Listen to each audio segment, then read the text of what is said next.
Assalaamu calaykum waraxmatullaahi wabarakaatu. Kusoo dhawaada kanalkeena xigashada wararka. Fadlan haddaad ku cusub tahay subscribe noo saar, sidoo kalena gambaleelka furo si aad u hesho wixii macluumaad ah aanu soo gelino barta aanu ku leenahay YouTube-ka ee xigashada wararka.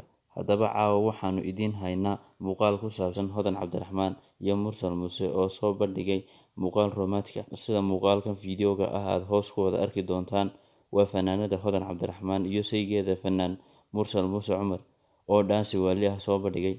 Mursal Muuse iyo Hodan Cabdiraxmaan dheero oo muuqaalkan fiidiyowga ah lagaga wada dheehan karo farxadda ka wada dhexayso iyo jacaylka miisaaniyadda leh ay isu qabaan labadan lamaane ee nolosha ku midoobay. Daawasho wacan.